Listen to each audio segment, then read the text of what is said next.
Okay, Tov. So yesterday we began to discuss the concept of the prohibited melacha on Chol HaMoed, and we gave an overview of the different shitot in the Rishonim, whether it is forbidden from the Torah or from the Hachamim, and we concluded that it seems to be, at least according to the Shulchan Aruch and the Chacham Ovadia, that the main psak is that work on Chol HaMoed, when it's prohibited, is forbidden from the Hachamim, not from the Torah, and hence, when there is a safek, one can be lenient.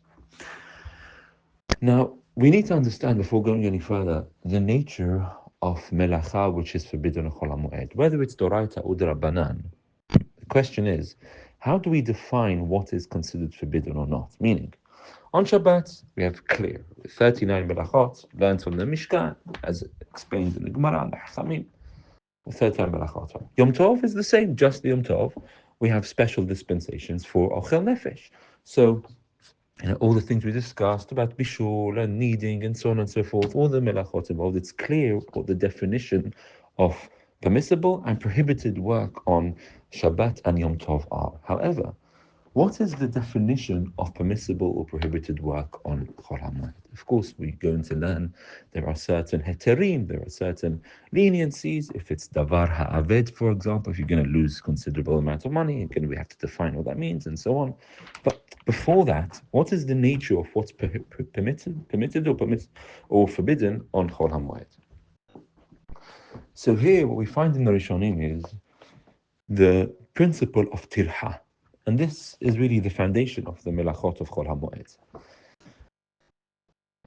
This is the main view, and that is that it's not that the 39 melachot on Shabbat and Yom Tov are automatically forbidden on Chol HaMoed.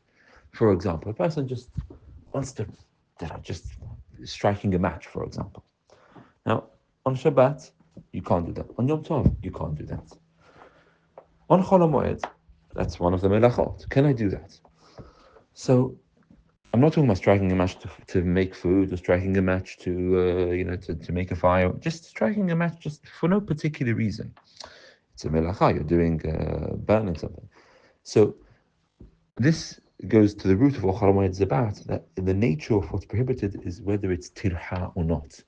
Tirha means it is something which is cumbersome. It's hard to explain exactly in English, to define it in English, but the word tirha means, we're going to have to elaborate what this means, but tirha is something which is hard. It's a bother, it's cumbersome, it requires effort and focus and concentration on Chol HaMoed. Melachot like that is what is prohibited on Chol HaMoed. So we find, for example, in the Rishonim, they write, there's nothing to preclude a person from lending money on Chol HaMoed. Now, lending money on Shabbat or Yom Tov even would be prohibited, leaving aside muktzeh, but the actual act of lending money is forbidden because it's a kind of melacha. But no, on Chol HaMoed, it's permissible because there's no tirha involved. You come, you ask me for money, and I lend you £50, and I make a contract, and I write it down, and that's it. It's quick. It's done quickly. So the nature of what's forbidden is whether it's tirha or not. Tirha, this is why we have the concept, we're going to see the distinction between melechet hediot and melechet uman. Maaseh hediot or maaseh uman, meaning something which is professional kind of action or non-professional kind of action. And generally speaking, professional kinds of actions, what we call maaseh uman, are forbidden on Chol HaMoed. Because it's a professional action, it's something which needs a lot of bother, it needs a lot of exercise and effort. Even if I'm going to call it a professional, but it's a kind of melacha, it's a kind of maaseh, it's a kind of action which requires a lot of tirha. And thus, it's forbidden on Chol HaMoed because it's a professional action. That's the main view. There are other views that all 39 melachot are forbidden unless there's a reason otherwise. But this main view is what we find in the Rishonim, that it's about the nature of melachot is tirha. And thus, with this, we can begin to understand the certain heterim which we're going to learn. Davar ha'aved, something which you're going to lose, you're allowed to do on Chol HaMoed. This is because it's no longer tircha. If it's going to bother me, and because I'm going to lose so much money, then that is no longer a bother for me. When you have to do a lot of work because otherwise I'm going to lose a lot of money, that's not considered tirha anymore. and so on. We're going to see this principle.